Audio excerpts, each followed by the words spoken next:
안녕하세요. 사연에 빠지다의 DJ 민영입니다.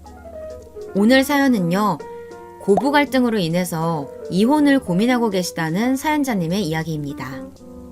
시어머니 때문에 시한부 선고를 받으신 친정엄마의 마지막 생신 파티까지 망쳤다고 하는데요. 이야기만 들어도 제가 다 화가 나네요. 오늘 사연 어떤 이야기일지 끝까지 함께 해주세요.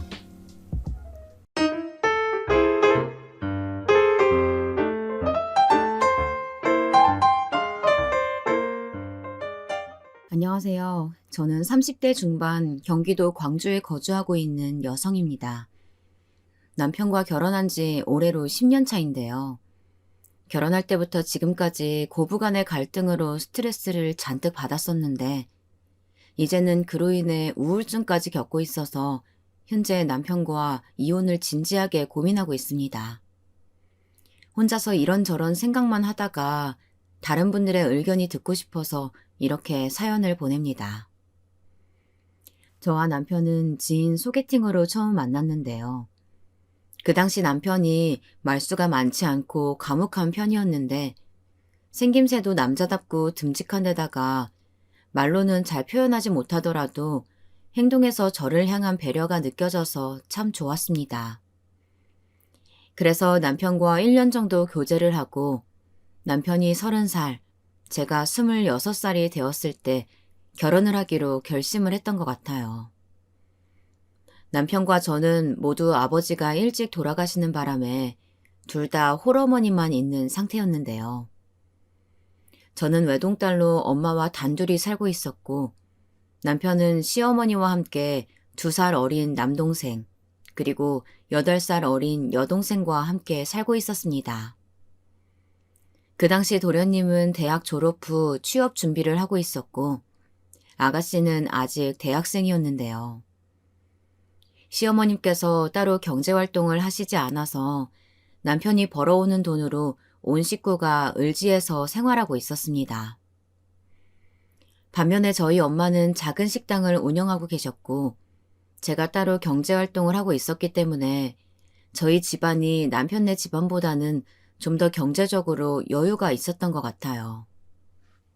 친정엄마에게 남편과 결혼을 하겠다고 처음 이야기를 꺼내며 남편네 집안 사정에 대해 솔직하게 이야기를 털어놓았는데요. 아무래도 시댁 식구들이 남편 한 사람에게 모두 의지하고 있는 상황이라 그런지 친정엄마께서는 제가 결혼하고 고생하게 될까봐 우려 섞인 말씀을 하시더라고요. 소희야, 엄마가 봤을 때는 네가 교제하고 있는 그 남자랑 결혼하게 되면 시댁 식구들 때문에 고생할 게 뻔히 보이는데 꼭 그 결혼을 해야만 되겠니? 시댁 식구들이 결혼하고 나서도 그렇게 여전히 경제적으로 의지하고 못 살게 굴면 네가 스트레스 받을 게 뻔한데. 엄마는 우리 딸이 결혼하고 그 누구보다 행복했으면 좋겠는데 고생길로 자처해서 들어가는 것 같아서 걱정이 되는구나. 결혼은 현실이야. 그동안 엄마가 살아온 세월이 있으니까 엄마 말 잘 새겨듣고 다시 고민해보면 안 될까? 엄마, 저 정훈 씨 많이 사랑해요. 시댁 식구들 보고 결혼하는 게 아니고 정훈 씨 한 사람만 바라보고 수도 없이 고민한 끝에 어렵게 결혼 결심한 거예요. 이 사람 놓치게 되면 또다시 이렇게까지 사랑하는 사람 만나게 될지 모르겠어요. 단지 시댁 식구들 때문에 결혼을 포기하고 싶지는 않아요. 제가 정훈 씨를 사랑하는 만큼 시댁 식구들까지 충분히 감당할 수 있으니까 걱정하지 마세요. 지금 생각해보면 그때 친정엄마가 하신 말씀을 잘 새겨들었어야 했는데 그 당시에는 남편을 향한 제 마음이 너무나도 컸기 때문에 남편의 집안 환경이 큰 걸림돌이 되지 않았던 것 같습니다. 그런데 남편과 결혼 준비를 시작하면서부터 시어머님과 갈등이 조금씩 생겨나더라고요. 어느 날 시어머님께서 결혼 전에 저에게 줄 게 있다면서 저녁에 갑작스럽게 집으로 오라고 하셨는데요. 그 전에 뵌 적은 있었지만 정식으로 결혼 이야기가 오가고 뵙는 건 처음이라서 시어머니가 좋아하시는 한우 소고기를 사들고 찾아뵀습니다. 그날은 남편이 회사에서 야근을 한다고 해서 어쩔 수 없이 저 혼자 시어머님 댁에 방문을 해야 했는데요. 그런데 시어머님께서 제가 사들고 간 한우 소고기를 보고 한마디 하시더라고요. 이 소고기 한우가 맞는 거지? 요즘 미국산, 호주산 소고기가 워낙 많아서. 나는 한우 아니면 냄새나서 잘 안 먹는다. 그리고 우리 집 식구가 몇 명인데 이것밖에 안 사온 거니? 딱 봐도 양이 얼마 안 돼 보이는데 누구 코에 붙이라는 건지 원. 에휴. 저는 가격이 비싸더라도 백화점에서 직접 가서 한우 소고기 세트를 포장해서 사간 거였거든요. 시어머님께서 그렇게 말씀하시니 당황스럽더라고요. 어머님, 이거 한우 맞아요. 백화점에 직접 가서 1등급 한우로 사온 거예요. 그리고 이 정도 양이면 가족들 모두 충분히 먹을 수 있을 거라고 생각했는데, 나중에는 좀 더 신경 써서 사올 수 있도록 하겠습니다. 시어머님은 여전히 뭔가 저한테 못마땅하셨는지 일그러진 표정으로 말씀하셨습니다. 앞으로 결혼하고 나면 시댁 식구들하고 식사할 일 많을 텐데 요리할 때 인원수 생각해서 양 잘 맞춰야 한다. 사돈께서 식당 운영하신다고 들었는데 그런 건 결혼하기 전에 친정엄마한테 잘 배우고 오도록 하고. 그리고 오늘 오라고 한 이유는 우리 집안 대대로 며느리들한테 물려주는 반지가 있어서 우리 집안 맏며느리인 너한테 결혼하기 전에 물려주려고 부른 게다. 시어머님은 서랍 깊숙이 보석함 하나를 꺼내시더니 얇은 금가락지 하나를 건네주시더라고요. 다이아몬드가 박혀있는 화려한 반지는 아니었지만 시댁 집안 대대로 물려주는 반지를 건네받으니 저한테는 이 세상에서 제일 값진 보석인 것처럼 느껴졌습니다. 어머님, 이렇게 귀한 반지를 저한테 건네주셔서 감사해요. 이 반지 정말 소중하게 잘 간직할게요. 그래. 그동안 내가 소중히 아끼던 반지니까 이제는 네가 잘 간직하도록 해라. 그리고 정훈이 밑으로 동생이 둘이나 있다 보니까 우리 집안 형편이 그렇게 넉넉하지 못한 거 너도 잘 알고 있지?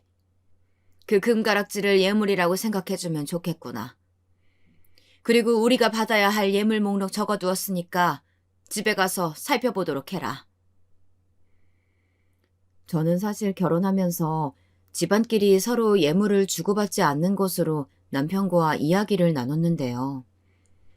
저희 집안에서는 금전적으로 넉넉한 편이라 예물 준비가 가능했지만 남편 집안에서는 아무래도 어려울 것 같아서 남편을 배려해서 제가 먼저 예물은 주고받지 말자고 했었습니다. 그런데 시어머니께서는 저한테 집안 대대로 물려오는 금가락지 하나만 달랑 주고서는 사촌 형제까지 포함해서 예물 목록을 적어주셨더라고요. 저는 당황스러워서 그 자리에서 바로 시어머님께 말씀드렸습니다. 어머님, 오빠랑 이미 예물은 서로 주고받지 않는 걸로 이야기를 나눠서요. 지금 전달해주신 예물 목록은 저희 집안에서 준비하기에는 너무 과한 것 같아요. 저도 예물은 따로 받지 않을 테니까 어머니께서도 방금 전달 주신 예물 목록은 다시 걷어주시면 좋을 것 같습니다. 양가 집안에 서로 부담 갖지 않고 오빠랑 간소화된 결혼식 올리고 싶어요. 시어머님은 제 말에 기분이 많이 언짢으셨는지 버럭 화를 내셨습니다. 참나, 우리 집안이 없는 집안이라고 무시하는 게냐? 시어미가 예물 목록 정성스럽게 직접 적어서 준비했으면 그대로 전달해 줄 일이지. 면전에서 대놓고 거절하는 경우는 처음 봤다. 그리고 아까 내가 예물로 금가락지 주지 않았니? 결혼하려면 도리에 맞게 너희 집안에서도 준비를 해줘야지. 저희 시어머님께서 화가 잔뜩 나셔서 씩씩대시니 더 이상 다른 말은 못하겠더라고요. 어머님, 그러면 일단 저희 집에 가서 예물 목록 다시 살펴보고 말씀드릴게요. 제가 한 발짝 물러서서 예물 목록을 다시 살펴보겠다고 이야기하자 시어머님께서도 다른 말씀을 하시지는 않더라고요. 제 마음 같아서는 예물은 아예 준비하고 싶지 않았는데요. 시어머님께서 준비해 보내주신 목록이 따로 있으니 완전히 무시하기도 그렇고, 저희 친정엄마께서도 시댁에 저를 잘 봐달라는 의미에서 도련님과 아가씨 것까지만 준비해서 전달했습니다. 물론 저는 얇은 금가락지 하나만 달랑 받긴 했지만요. 그리고 신혼집을 구하는 과정에 있어서도 시댁에서부터 긍정적인 도움 하나 받지 못했습니다. 신혼집 구할 때 우리 집 형편상 돈을 보태주기는 어려울 것 같고, 사돈께서는 식당을 운영하실 정도로 돈이 넉넉하실 것 같은데 당연히 보태주시겠지? 작은 평수라도 아파트에서 시작하는 게 좋을 것 같으니까 사돈께 넉넉하게 돈 보태달라고 이야기하거라. 결국 시어머니 말씀대로 저희 친정엄마가 돈을 일부 보태주신 덕분에 전셋집을 구할 수 있었는데요. 지금 돌이켜 생각해보면 시어머님께서 예물을 전달할 때도 고맙다는 말씀 한마디 없으셨던 것 같아요. 그리고 전셋집을 구할 때도 저희 엄마가 돈을 보태주시는 걸 당연하게 생각하셨던 것 같습니다. 그러다 우여곡절 끝에 남편과 결혼하고 얼마 지나지 않아 시댁에서 식사를 하게 될 때의 일이었는데요. 시어머님께서 갑자기 부대찌개가 드시고 싶다며 저한테 부대찌개를 끓여달라고 하시더라고요. 사실 저희 친정엄마가 운영하시는 식당이 부대찌개 집이었고 집에서도 워낙 많이 끓여 먹었기 때문에 부대찌개를 만드는 건 자신이 있었습니다. 그래서 시댁 근처 마트에서 간단하게 장을 봐서 요리를 하고 있는데 시어머니께서 자꾸 부엌으로 기웃기웃 하시더라고요. 제가 재료 손질을 하고 칼질을 하는 것까지 옆에서 계속 지켜보시니 신경이 쓰였습니다. 그리고 부대찌개의 핵심인 햄을 잘라서 냄비에 넣으려고 하는데 시어머님께서 한마디 하시더라고요. 소희야, 햄은 으깨서 넣어야지. 그냥 잘라서 넣으면 국물 맛이 우러나질 않아서 맛이 없어. 혹시 사돈은 식당에서 부대찌개 만드실 때 햄 으깨서 넣는 게 아니고 잘라서 넣으시는 거니? 에휴, 그렇게 하면 부대찌개 국물 맛이 깊지가 않아요. 설마 네가 햄 잘라서 넣을까봐 계속 지켜봤는데 역시나 그렇게 넣는구나. 저는 시어머님 말씀에 사실 어이가 없었습니다. 저희 친정엄마가 운영하시는 식당뿐 아니라 다른 부대찌개 집에서도 햄을 으깨서 넣는 건 거의 못 봤었거든요. 부대찌개를 먹을 때 햄보다 다른 속재료를 많이 건져 먹는 사람도 있을 텐데 햄을 으깨면 국물을 떠먹을 때마다 햄이 들어가 있어서 별로일 것 같았습니다. 그리고 무엇보다 시어머님께서 고지혈증을 앓고 계셔서 햄과 같이 육가공 식품을 많이 섭취하는 게 좋지 않을 것 같더라고요. 어머님, 제가 알기로는 고지혈증에 햄이 좋지 않다고 알고 있어서요. 햄을 으깨게 되면 어쩔 수 없이 많이 먹게 될 텐데 으깨서 먹는 것보다는 잘라서 넣으면 적당히 먹을 만큼만 먹을 수 있어서 더 좋지 않을까요? 너는 시어머니가 하는 말에 토다는 게 습관이니? 시어미가 요리하는 방법 알려주면 감사하게 배우면 되지. 무슨 말이 그렇게 많은지 원. 우리 집에서는 햄을 으깨서 먹어. 잘라서 넣지 말고 으깨서 넣어라. 그리고 사돈께서 식당 운영하신다고 하길래 너도 음식 솜씨 좋을 줄 알았더니만 에휴, 영 별로구나. 저희 시어머님께서 은근히 저희 친정엄마의 음식 솜씨를 비하하시는 것 같아서 기분이 나빴습니다. 솔직히 시어머님께서 해주신 음식을 몇 번 먹어보았는데요. 제 입맛에 맞지 않는 것인지 몰라도 저한테는 맛이 영 없더라고요. 결국 시어머님께서 말씀하신 대로 햄을 으깨서 부대찌개에 넣었는데요. 그 이후에도 제가 요리를 할 때면 옆에 딱 달라붙어서 시어머님께서는 늘 딴죽을 거셨던 것 같네요. 한편 저는 결혼 후에도 남편과 맞벌이를 하고 있었고 결혼한 지 3년 만에 떡두꺼비 같은 아들을 출산했습니다. 시어머님께서는 제가 임신했다고 하자 딸이 아닌 아들을 낳기 바라셨고, 시어머님 바람대로 아들을 낳자 무척이나 기뻐하셨어요. 그런데 제가 아기를 낳고 나서 시어머니의 간섭이 심해지면서 갈등의 골이 점점 더 깊어지더라고요. 아기를 낳고 1년 동안 회사에 육아휴직계를 내면서 육아에 전념하고 있었는데요. 그때 시어머님께서 손주를 보고 싶다는 핑계로 거의 매일같이 저희 집에 찾아오신 것 같았습니다. 손주를 보고 싶은 시어머니의 마음은 100번 이해가 가지만 집에 오실 때마다 한마디씩 잔소리를 하시니 스트레스가 쌓여가더라고요. 예를 들어 아기 분유를 탈 때면 영양을 생각해서 콩가루를 넣어라. 남자아이는 짓무르기 쉬우니 귀저귀를 계속 벗겨놓아야 한다는 등 이런 식으로 아기를 볼 때마다 한마디씩 하셨습니다. 처음에는 시어머니께서 하시는 말씀을 잔소리라고 듣기보다는 아무래도 제가 아기를 키우는 게 처음이다 보니 잘 새겨들었었는데요.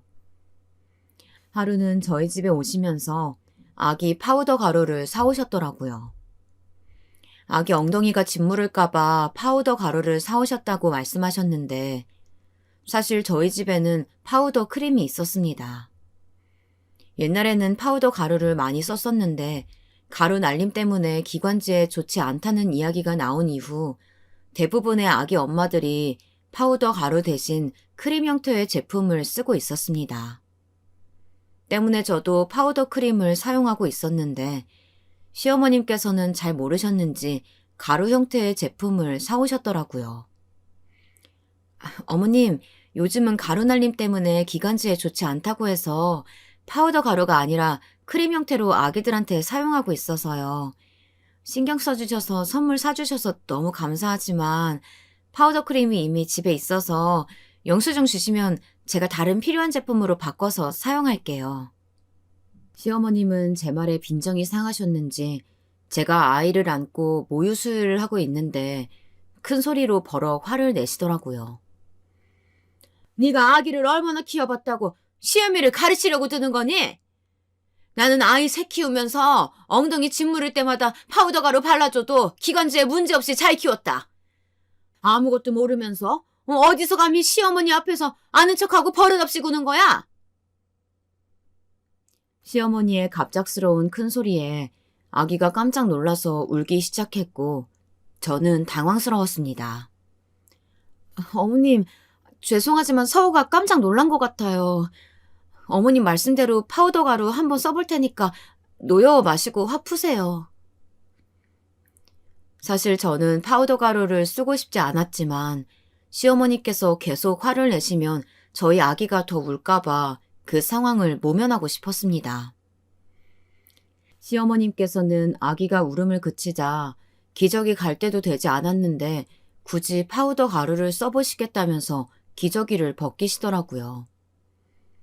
그리고 아기 엉덩이에 파우더 가루를 듬뿍듬뿍 바르시는데 제가 다 기침이 나올 정도로 가루가 엄청 날렸습니다.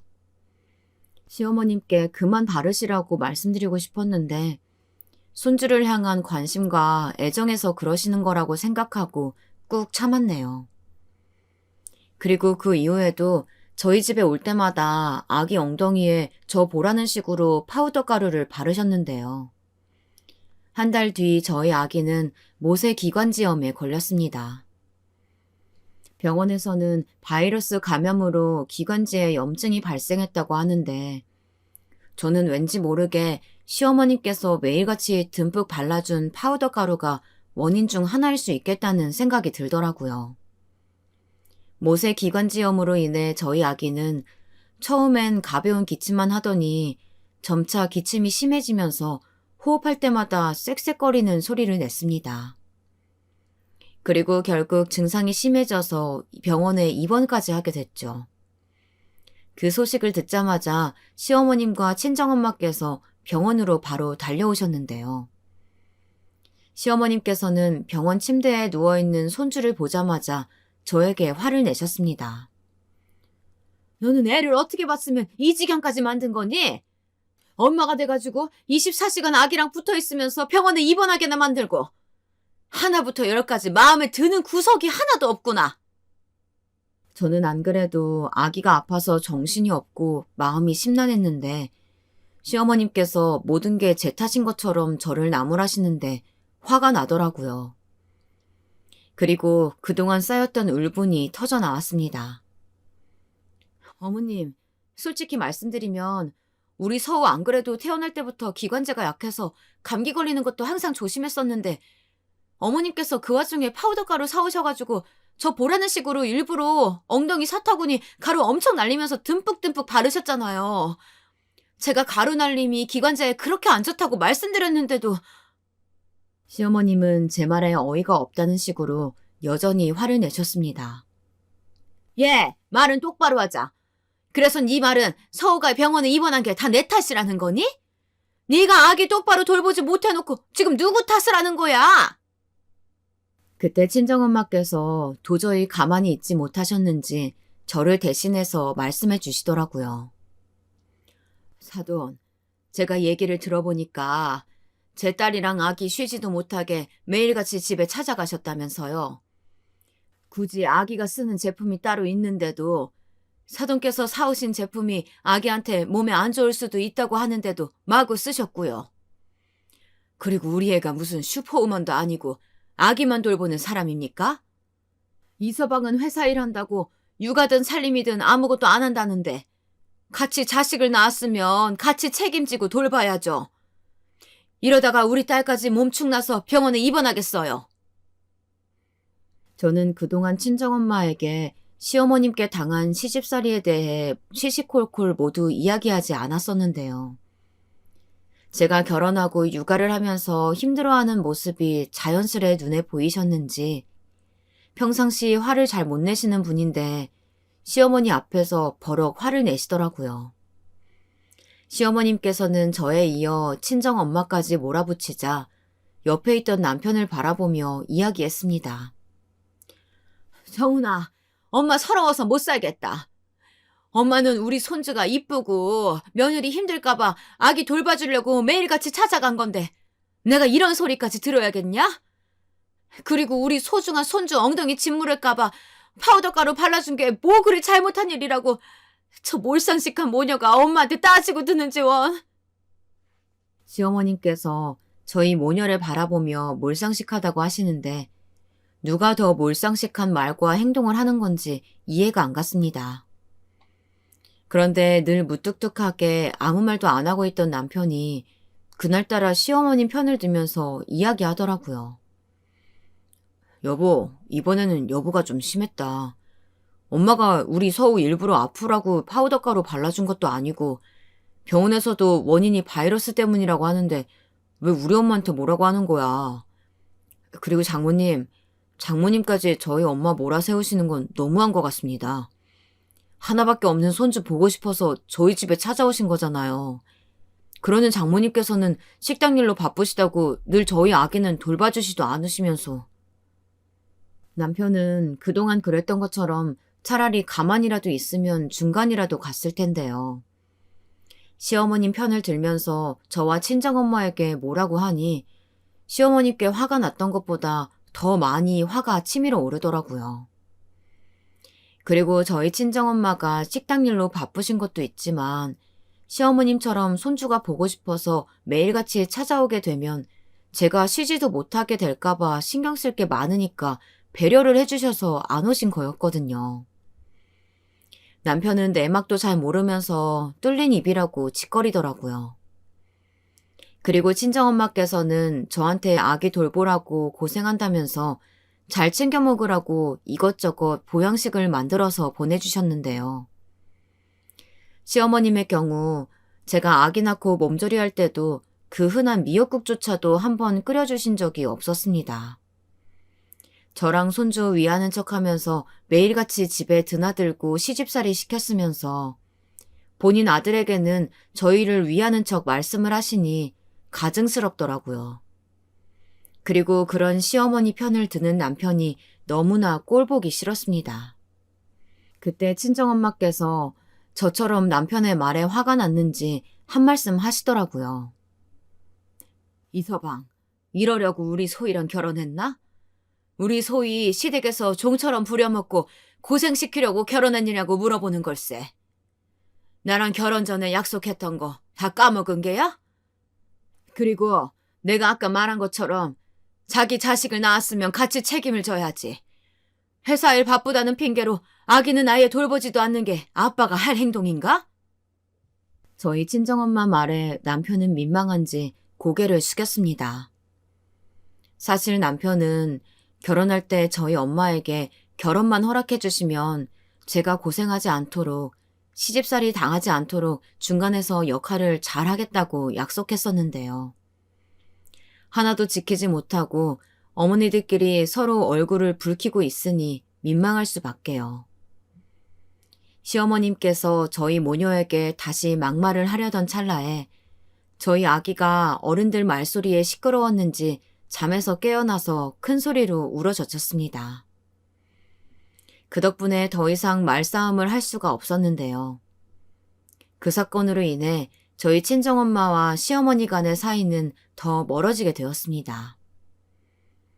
그 이후 몇 년이 지나고 시댁에 큰 경사가 생겼는데요. 도련님은 혼기가 훌쩍 지났지만 여전히 결혼을 못한 상태였고 아가씨가 32살이 되어 결혼할 사람을 데리고 왔습니다. 예비 시매부가 될 사람이 대학병원 신경외과 의사였는데 아가씨 직업이 간호사이다 보니 같이 한 병원에서 일하게 되면서 만나게 되었다고 하더라고요.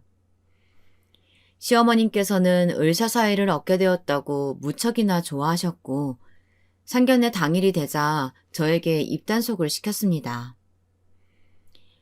예, 너 괜히 상견례 때 눈치 없이 아무 말이나 짓거리지 말아라. 예비사돈도 의사라고 하는데 품격 있는 집안이라 우리도 격에 맞춰야 될 것 아니니. 너만 말 실수하지 않으면 잘 넘어갈 것 같아서 내가 이렇게 따로 불러서 부탁하는 거다. 저는 속으로 시어머님만 말 실수하지 않으면 상견례가 잘 넘어갈 것 같은데 누가 누구 보고 말 실수하지 말라고 당부하시는 건지 어이가 없더라고요. 아무튼 저는 시어머님의 말씀에 따라 상견례장에 가서 아무 말도 하지 않았습니다. 그런데 시어머님께서 예비 사돈을 바라보며 하시는 말씀들을 가만히 듣고 있자니 예전에 저희 엄마와 상견례했을 때와는 180도 다른 모습이라 기분이 나쁘더라고요. 아이고 사돈, 우리 딸이 많이 부족하지만 예쁘게 봐주세요. 그리고 저희 집안 형편이 부족함이 많겠지만 우리 딸 예쁘게 봐주시라고 예물은 정성껏 준비하겠습니다. 제가 결혼했을 때는 아들 가진 엄마로 온갖 허세를 부리시며 예물로 금가락지 하나 달랑 주시더니 딸이 의사 사이한테 시집 간다고 하니 납작 엎드려서는 예물까지 준비하신다고 하시니 섭섭했습니다. 제가 결혼할 때 큰 걸 바라는 건 아니지만 어떻게 저렇게 다를까 생각이 들더라고요. 아닙니다. 저희 형석이가 더 부족한 게 많아서요. 사위사랑은 장모님이라고 하던데 우리 형석이 아들처럼 편하게 생각하시고 많이 예뻐해 주세요. 그리고 예물은 요즘 트렌드에 맞춰서 간소화했으면 좋겠습니다. 예물 때문에 양가 집안끼리 서로 얼굴 붉히거나 부담 갖지 않으면 좋을 것 같아서요. 예비 사돈 어른들께서는 의사이신데도 불구하고 굉장히 검소하시고 젠틀하시더라고요. 그런데 이상하게 예비 사돈을 바라보고 있는데 어딘가 낯설지 않은 느낌이 들었습니다. 제가 알고 있는 사람들처럼 익숙하게 느껴졌는데 잘 기억이 나지 않더라고요. 그렇게 아가씨의 상견례는 잘 마무리되었습니다. 그 시기에 저는 시어머님과의 갈등으로 인해 우울증 진단을 받아 정신과 상담을 다니고 있었는데요. 저희 아이가 커갈수록 시어머님께서는 아이 교육 문제까지 간섭하시면서 저에게 스트레스를 주시더라고요. 제 아이는 제가 마음대로 키우고 싶은데 시어머님께서 손주를 자기 자식인 것처럼 감정이입을 하시고 저한테 잔소리를 하시니 스트레스가 쌓이다 못해 우울증까지 찾아왔던 것 같습니다. 그런데 그 와중에 저희 남편은 제가 우울증 진단을 받았는데도 불구하고 무뚝뚝하게 신경도 안 쓰고 본인 회사 일에만 집중하더라고요.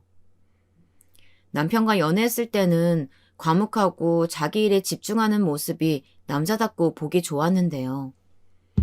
그런 남자와 결혼하고 아기를 낳다 보니 실제로는 가정적이지 못하다는 걸 크게 느끼게 되었습니다. 어느 날 아이를 유치원에 보내고 나서 정신과 상담이 있어서 병원에 다녀오는 길인데 그날따라 친정엄마가 너무나도 보고 싶더라고요. 그날은 엄마가 정기적으로 가게 문을 닫는 날이었고 사전에 미리 연락을 드리지 않고 친정집에 불쑥 찾아갔습니다. 그런데 제가 문을 열고 엄마라고 부르며 들어갔는데도 아무런 기척이 없더라고요. 혹시 엄마가 나갔나 싶어서 안방 문을 열어보았는데 낮잠을 주무시는지 누워 계셨습니다. 요즘 식당 일이 고단하셨나 싶어서 굳이 깨우지 않고 거실 밖으로 나갔는데요. 그날은 엄마와 시간을 보내고 싶어서 남편에게 미리 집에 늦게 들어간다고 이야기를 해놓은 상태였고 엄마가 깨어나시면 같이 저녁 식사를 하기 위해 요리를 하고 있었습니다. 그런데 부엌에서 요리를 하느라 이런저런 소리가 크게 났을 텐데 여전히 엄마가 잘 못 일어나시더라고요. 저녁 시간이 되어 엄마를 깨우러 방에 다시 들어갔는데요. 엄마는 계속 누워 계셨고 머리맡에 있는 약통 하나를 발견했습니다. 그게 뭔가 싶어 바라보았는데 항암제라고 써 있더라고요. 저는 심장이 덜컹 가라앉는 듯한 느낌을 받았고 급한 대로 친정엄마를 흔들어 깨웠습니다. 그때까지도 깊은 잠에 빠지셨는지 여러 번 흔들어서야 엄마가 깨어나시더라고요. 엄마, 이 약통 뭐예요? 이거 항암제 아니에요? 왜 이런 걸 엄마가 먹는 건데? 제가 금방이라도 울 것처럼 엄마에게 질문하자 어쩔 수 없다는 듯이 깊은 한숨을 내쉬면서 말씀하셨습니다. 소희야, 왜 아무 연락도 없이 갑자기 집에 찾아온 거야? 엄마 사실은 지금 유방암 말기래. 그런데 지금 벌써 항암 치료도 받고 있고 곧 수술도 받을 거니까 걱정하지 마. 친정엄마는 유방암 말기 진단을 받으신 지 보름이 지났고 수술을 받기 위해 미리 항암 치료를 받고 계신 상태였습니다. 엄마, 그런데 그동안 왜 나한테 이야기 안 했던 거예요? 항암 치료 받고 수술 받으려면 병원 갈 때 보호자가 필요할 텐데. 저는 계속해서 눈물이 흘렀고 콧물이 범벅되어서 엄마에게 이야기했습니다. 우리 딸이 이렇게 슬퍼할 것 같아서 엄마가 아무 말도 못했지. 안 그래도 시댁 때문에 많이 우울해하는 것 같은데 엄마까지 우리 딸 힘들게 만들 수는 없으니까. 병원에서 수술 받으려면 보호자 동의가 필요하다고 해서 조만간 이야기하려고 했어. 제가 우울증 진단을 받았다는 이야기를 친정엄마에게 한 적은 없었지만 제가 우울증 진단을 받았다는 이야기를 친정엄마에게 한 적은 없었지만 제가 우울증 진단을 받고 치료를 받기 전까지 스트레스로 인해서 늘 짜증을 내고 표정도 좋지 않았는지 엄마가 그동안 눈치를 보고 계셨던 것 같습니다. 엄마의 유일한 보호자는 저뿐인데 하나밖에 없는 딸이 힘들어하고 있으니 부담을 주지 않기 위해 아무 말씀도 안 하셨더라고요. 그런 엄마를 바라보며 저는 너무나도 죄송한 마음이 들었고 꼭 껴안아 드렸습니다. 엄마도 혼자서 외롭게 항암 치료를 받으며 마음고생을 하셨는지 저를 안으며 함께 우시더라고요. 저희 모녀는 그렇게 한참 동안 서로를 껴안으며 위로해줬던 것 같습니다. 그리고 저는 그 사실을 바로 집으로 가서 남편에게 알렸는데요. 남편도 장모님이 유방암 말기라고 하니까 깜짝 놀란 눈치더라고요. 그리고 마침 며칠 뒤면 엄마 생신이 있어서 제가 말을 꺼냈죠. 여보, 나 이번 엄마 생신은 그냥 못 넘어갈 것 같아. 수술 받으신다고 하셨지만 결과가 어떻게 나올지도 모르고, 그리고 이번 생신이 마지막이 될 수도 있는 상황인데 평상시처럼 그냥 못 보내겠어.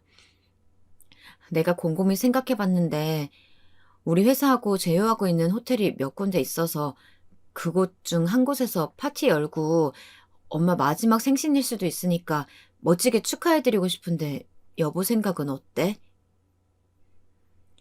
저는 당연히 남편이 제 말에 동의해 줄 거라고 생각했는데요. 그런데 남편이 무언가 언짢은 표정을 짓더니 이야기하더라고요. 장모님께서 유방암 말기라고 하시니 유감이지만 그거 수술하면 낫는 병 아니야? 유방암은 다른 암보다 생존 확률이 높지 않아? 그리고 얼마 전에 우리 엄마 생신 때는 그냥 집에서 밥 한 끼 먹는 게 다인데 장모님 생신 때 호화스럽게 호텔에서 파티 열자고 하니까 나는 좀 당황스럽네. 두 분이 비슷하게 하거나 똑같이 해드려야지. 장모님만 편찮으시다고 그렇게 차별하면 안 되는 거 아닌가? 저는 남편이 하는 말에 할 말을 잃었습니다. 순간 제 남편이 맞나 싶더라고요. 제 3자라도 이런 상황에서는 제가 하는 말에 당연히 동의를 해줄 텐데요. 남편이라는 사람이 장모님이 시한부 선고를 받아 마지막 생신이 될 수도 있는 상황에서 어떻게 본인 어머니의 생신과 비교를 할 수가 있을까요? 저는 남편의 말에 화가 나서 소리를 질렀습니다. 당신 지금 제정신이야? 어떻게 이 상황에서 어머님 생신하고 우리 엄마 생신을 비교하면서 말을 할 수가 있어? 우리 엄마가 유방암 말기라고. 잘못하다가는 몇 개월 못 사시고 돌아가실 수도 있는데 마지막 생신이 될 수도 있어서 멋지게 호텔에서 파티 열어드리자고 한 게 여보가 언짢을 일이야? 어머님은 앞으로 몇 번이고 생신상 차려드릴 수 있는 거잖아. 우리 엄마는 이게 마지막이 될 수도 있다고. 남편은 제가 버럭 화를 내자 그제야 마지못해서 알겠다고 하더라고요. 뭐 그런 일로 그렇게까지 화를 내. 나는 그냥 내 생각을 말한 것뿐인데 당신이 너무 화를 내니까 민망하네. 내 말은 우리 엄마 생신도 다음부터 좀 더 신경 써달라는 거지. 이번에는 장모님께서 편찮으시니까 여보 말대로 호텔에서 파티 열어드리자. 장모님 지인분들까지 초대해도 좋을 것 같고. 저는 이미 남편의 말에 빈정이 상했고 남편과 함께 친정엄마의 생신 파티를 준비하고 싶지가 않았습니다. 생신 파티 준비는 내가 알아서 할 테니까 당신은 아무것도 관여하지 마. 내가 파티 준비하는 과정에서도 당신은 딴 쪽 걸 것 같은데 더 이상 여보한테 실망하고 싶지 않다. 제가 굳은 표정으로 단호하게 이야기하자 남편은 눈치를 보며 저보고 하고 싶은 대로 장모님 생신 파티를 준비하라고 하더라고요. 저는 그날 이후 20명 정도 초대할 수 있는 호텔 파티룸을 빌려 생신 파티를 준비했습니다. 그동안 친정엄마께서는 평생 식당 일만 하느라 여행 한 번도 제대로 가보지도 못하고 값비싼 호텔 음식도 드셔보지 못했는데요. 돈이 얼마 드는 건 상관하지 않고 제일 호화스러운 파티를 열어드리기 위해 파티룸도 이쁘게 꾸미고 뷔페 음식도 다양하게 나올 수 있도록 준비를 해두었습니다. 그리고 친정엄마에게 초대하고 싶은 지인들의 연락처를 알려주면 제가 직접 초대 연락을 돌리겠다고 말씀드렸는데요. 아무래도 호텔에서의 생신 파티가 부담스러웠는지 저한테 이야기하시더라고요. 소희야, 네가 엄마 마지막 생일이 될 수도 있어서 이렇게까지 준비해주는 건 너무 고마운데 너무 애쓰지 않아도 돼. 엄마는 그저 평상시처럼 생활하고 지내다가 이 생을 마감하고 싶구나. 한 번뿐인 인생 그동안 열심히 살아왔고 엄마는 후회하는 거 없어. 시한부 선고 받았다고 해서 갑작스럽게 호텔에서 파티 열고 이러는 거 부담스럽기도 하고. 엄마, 그동안 내가 딸로서 당연히 해드려야 할 일을 못 해드려서 그런 거예요. 내 마음 편하자고 호텔에서 생신 파티 열자고 하는 거니까 부담 갖지 마세요. 열심히 생신 파티 준비한 딸내미 성의 생각해서라도 우리 이번에는 호텔에서 파티 열어요. 저한테 초대하고 싶으신 분들 있으면 이야기하시고요. 제가 이번만은 제발 호텔에서 생신 파티를 열자고 사정을 하자 친정엄마도 마지못해 수락하셨어요. 그리고 초대하고 싶은 분들을 추려서 저한테 알려주셨는데요. 그렇게 저희 가족과 함께 엄마 지인분들을 모시고 호텔에서 생신 파티를 열었습니다. 당연히 시댁 식구들은 초대를 하지 않았고요. 생신 당일 아침 일찍부터 친정집에 가서 엄마 얼굴에 화장을 해드렸고 미리 산 이쁜 드레스도 입혀드렸습니다. 항암 치료를 시작하면서 머리가 많이 빠지셨지만 그래도 곱게 화장을 해드리니 여전히 이쁘시더라고요. 그렇게 저희 가족과 함께 차를 타고 호텔로 향했는데 파티장에는 이미 미리 초대한 지인분들이 와 계셨습니다. 그런데 그중 눈에 익은 두 사람이 있더라고요. 가까이서 봤더니 아가씨 상견례 때 배웠던 예비 사돈이었습니다. 저희 남편도 예비 사돈을 보고 깜짝 놀라더라고요. 저는 반가운 마음에 먼저 다가가서 인사를 건넸습니다. 안녕하세요. 여기서 뵙게 될 거라고는 상상도 못했는데 여기는 어쩐 일이세요? 죄송하지만 제가 시댁 식구들은 저희 친정엄마 생신 파티에 초대를 한 적이 없는데 이 자리에는 어떻게 오신 거예요? 제 얼굴을 보고 아가씨 쪽 예비 사돈 어른들께서 반갑게 인사를 건네주시더라고요. 아니 그럼 옥순이 딸이 우리 아들 예비 사돈댁 맏며느리였구나. 왠지 상견례 때 얼굴이 많이 낯설지 않다고 생각했는데. 소희야, 기억 안 나니? 아저씨 아줌마 말이야. 우리가 너희 엄마랑 중학교 동창이라서 소희 네가 어렸을 때 몇 번 봤었었는데 그 당시 네가 너무 어려서 우리들을 잘 기억하지 못하는 모양이구나. 저도 사실 아가씨 상견례 때 두 분이 낯설지 않다고 생각했었는데요. 알고 보니 저희 친정엄마의 중학교 동창이셨더라고요. 어렸을 때 몇 번 뵌 적이 있었는데 성인이 되고 너무 오랜 시간이 흘러서 바로 알아보지 못했습니다. 저도 두 분이 저희 아가씨 상견례장에서 낯설지 않다고 생각했었는데 이렇게 다시 만나 뵙게 될 줄은 상상치도 못했어요. 그래. 그리고 아저씨가 의사인 건 잘 알고 있지? 사실은 내가 지금 너희 엄마 치료 담당하고 있는 의사야. 너희 엄마가 식당에서 일을 하다가 쓰러지셨는데 마침 아저씨가 근무하는 대학병원 응급실로 오게 돼서 유방암 말기를 진단받게 됐지. 조금이라도 더 늦게 발견했다면 아무런 손도 못 쓰고 큰일 날 뻔했어. 저는 친정엄마가 식당에서 쓰러지신 적이 있다는 걸 그 자리에서 처음 알게 되었습니다. 그동안 제가 아이를 돌보고 일을 한다는 핑계로 엄마에게 힘들다고 넋두리만 했지 반대로 엄마에게 아무런 신경도 써드리지 못한 것 같아서 죄송하더라고요. 저는 그동안 바보같이 아무것도 몰랐어요.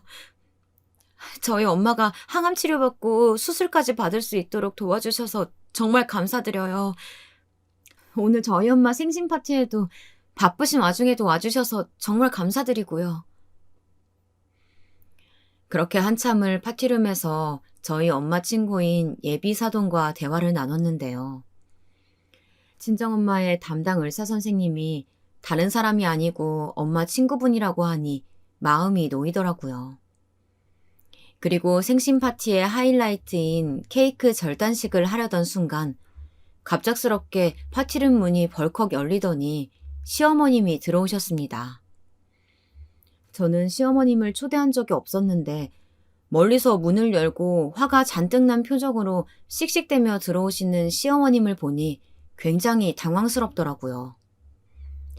시어머님은 무대 중앙에 올라서 있는 저와 친정엄마에게 손가락질을 하며 소리쳤습니다.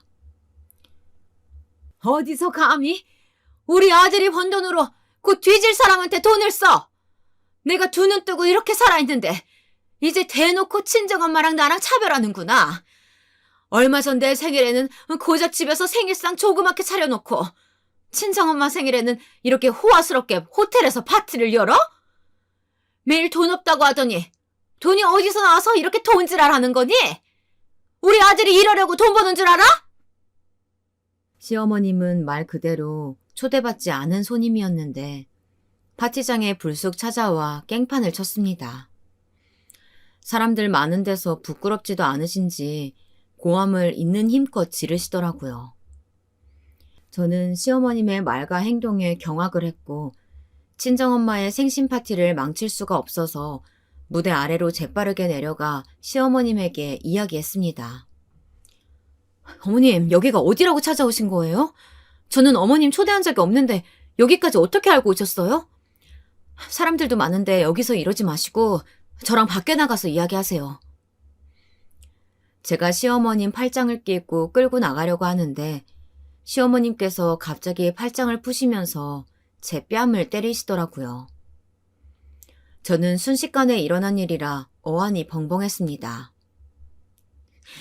못된 년. 내가 여기 오지도 못할 곳에 온 거냐? 내가 너랑 네 어미 얼굴 보려고 온 건 줄 알아?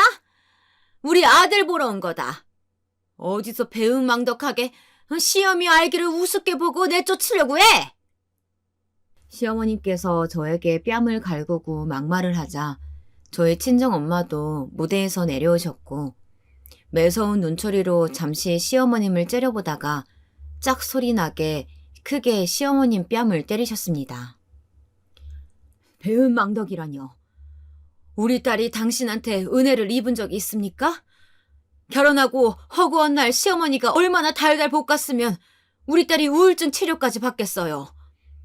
언제 한번 며느리라고 대우하고 존중해 준 적도 없으면서 남의 집 귀한 딸 뺨을 왜 때려요? 친정엄마는 제가 우울증 치료를 받고 있었다는 걸 어떻게 아셨는지는 모르겠지만 항암 치료 받으시느라 기운도 없으셨을 텐데 시어머님 뺨을 호되게 때리셨더라고요. 반면 저희 친정엄마에게 뺨 한 대를 맞고 시어머님은 분노에 차올라서 더욱 흥분하셨습니다. 이제 곧 뒤질 사람이 산 사람까지 죽이려고 드네? 유방한 말기면 뭐 대수야? 죽으려면 혼자서 굳게 죽을 것이지. 무슨 사람들을 이렇게 많이 불러서 호화스러운 파티를 즐겨? 그것도 우리 아들 돈으로! 저는 시어머님께서 무언가 단단히 오해하신 것 같아서 이야기했습니다. 어머님, 이 호텔 파티룸부터 음식까지 모두 제 돈으로 계산한 거예요. 제가 따로 비상금으로 모아둔 돈으로 결제한 거라고요. 어머님 아들 돈은 1원 한 푼도 안 들어갔어요. 제가 번 돈으로 저희 친정엄마 생신 파티 호텔에서 열어드리는 건데 뭐가 안 입고 오셔서 지금 이렇게 행패를 부리시는 거예요? 전 그렇게 생신 파티 열고 싶으시면 며느리한테 뭐라고 하실 게 아니라 아들한테 직접 열어달라고 하세요.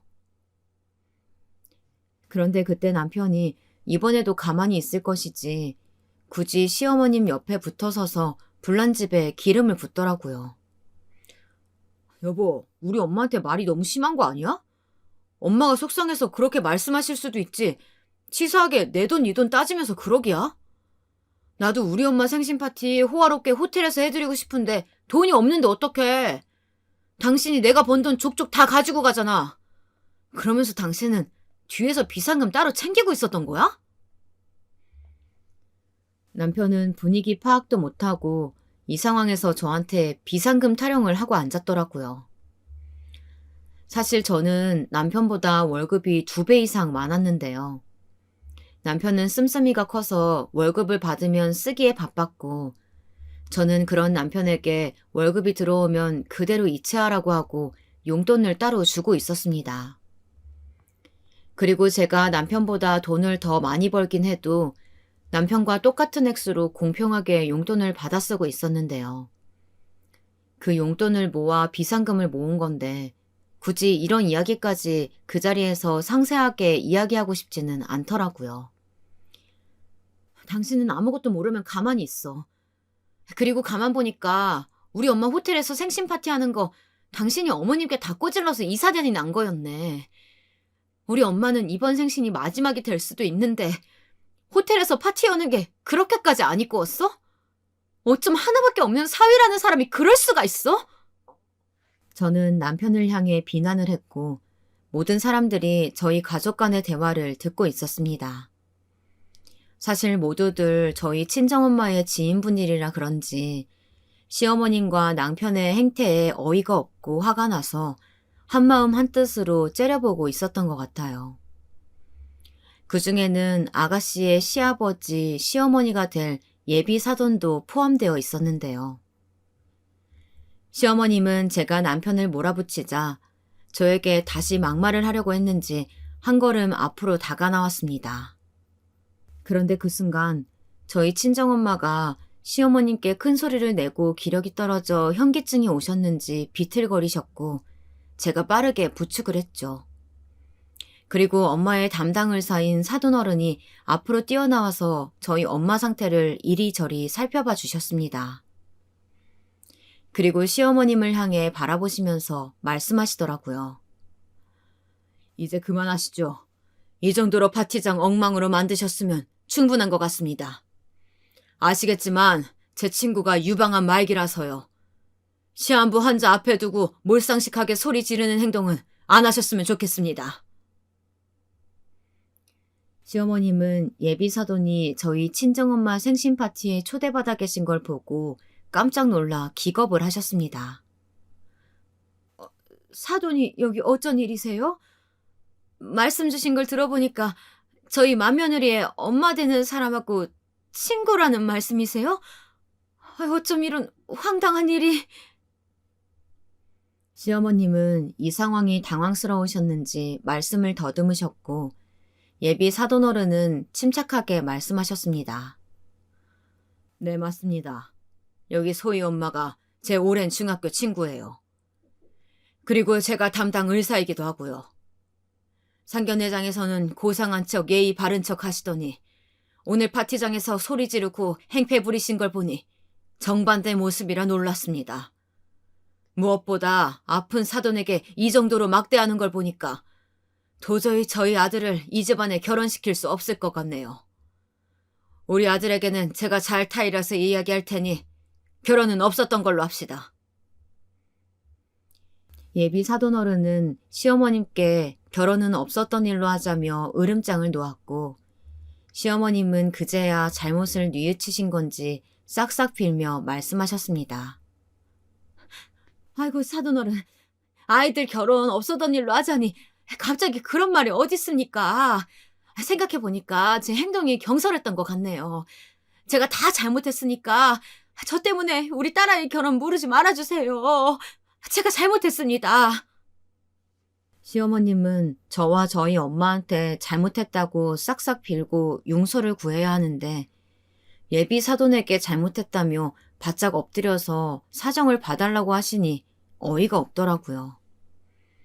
그동안 저희 집안과 갈등이 있었을 때에는 단 한 번도 먼저 사과를 건넨 적이 없던 분이었는데 아가씨가 결혼할 집안이 의사 집안이라 우위에 있다고 생각하셨는지 대하는 태도가 완전히 다르더라고요. 예비사돈도 시어머니의 태도에 어이가 없으셨는지 헛웃음을 보이며 한마디 하셨습니다. 진심으로 용서를 구할 대상이 잘못됐네요. 저희가 아니고 여기에 이 파티를 개최한 맏며느리랑 주인공 사돈께 생신 파티 망쳐서 죄송하다고 하셔야죠. 시어머님은 자존심이 상하긴 하지만 예비 사돈이 지켜보는 앞이라 그런지 마지못해 얼굴을 찌푸리며 저와 저희 엄마에게 고개를 숙이고 사과를 하셨습니다. 소희야, 내가 여기 나타나지 말았어야 했는데 사돈 생신 파티를 호텔에서 열어준다고 하니까 배가 아파서 잠시 이성을 잃었던 것 같구나. 사돈 건강도 안 좋은데 내가 막말이나 퍼붓고 생각이 짧았던 것 같다. 사돈 생신 파티 이렇게 망쳐서 미안하구나. 사실 저는 시어머님이 미안하다고 말씀은 하셨지만 워낙 그동안 당하고 살았던 게 많아서 그런지 진심이 딱히 느껴지지 않더라고요. 그리고 마지막일 수도 있는 친정엄마의 생신 파티를 이미 망치셨고 친정엄마께도 최악의 생신 파티를 선사해 드린 것 같아서 기분이 좋지 않았습니다. 시어머님은 제가 예비 사돈이 있는 앞에서 사과를 받고 해피엔딩으로 끝나기를 바라셨겠지만 도저히 그렇게 할 수가 없겠더라고요. 어머님, 알겠으니까 이제 어서 이 파티장에서 그만 나가주세요. 어머니 때문에 이미 저희 엄마 생신 파티는 망친 거나 다름없어요. 이제서야 이성이 돌아오셨다면 이 파티에 초대받은 사람들과 저희 엄마를 위해서 제발 나가주시면 감사하겠네요. 그리고 당신도 이제 필요 없으니까 어머니 모시고 파티장에서 그만 나가줬으면 좋겠어. 그렇게 시어머님과 남편은 사람들의 눈초리를 받으며 파티장을 나갔습니다. 그리고 분위기가 많이 어수선하긴 하지만 저희 엄마 생신을 축하해주러 먼 걸음 와주신 지인분들과 함께 늦게나마 케이크 절단식을 하고 식사를 했네요. 그렇게 저희 엄마는 마지막 생신 파티를 호텔에서 보내시고 며칠 후 수술을 받으셨는데요. 수술을 받는 도중 응급 상황이 발생하는 바람에 결국 돌아가시고 말았습니다. 제발 수술이 잘 되기를, 엄마와 함께 오래 살기를 바랬는데 하늘은 결국 우리 엄마를 아버지 곁으로 데리고 가버렸네요. 지금 생각해보면 그날 호텔에서의 생신 파티가 시어머님만 등장하지 않았다면 저희 엄마의 마지막 기억 속에 아름답고 좋은 추억으로 남았을 텐데 아쉬운 마음이 듭니다. 그리고 저희 엄마가 돌아가신 이후에 아가씨도 파혼을 했는데요. 도저히 저희 시어머니와 사돈을 맺을 수 없다고 판단했는지 아들을 설득해서 파혼을 시켰습니다. 아가씨에게는 안 된 일이지만 시어머님이 자초한 일이니 어쩔 수 없는 상황인 것 같아요. 그리고 저는 남편과 이혼을 진지하게 고민하고 있습니다. 그동안 시어머님께 시집살이를 당하면서도 남편과 아이를 생각하며 버텨왔는데 남편마저 제 편이 아니라 시어머님 편을 드는 모습을 보며 정남이가 떨어져 버렸거든요. 친정엄마까지 돌아가신 상황에서 남편과 함께 살아야 할 이유를 못 찾겠더라고요. 그리고 무엇보다 앞으로 시어머님 얼굴을 뵐 용기가 안 나는 것 같습니다. 지금도 시어머님을 생각하면 치가 떨리네요. 앞으로 제가 어떻게 살아가는 게 좋을지 현명하신 분들의 의견을 기다리겠습니다. 지금까지 긴 사연 읽어주셔서 감사드립니다.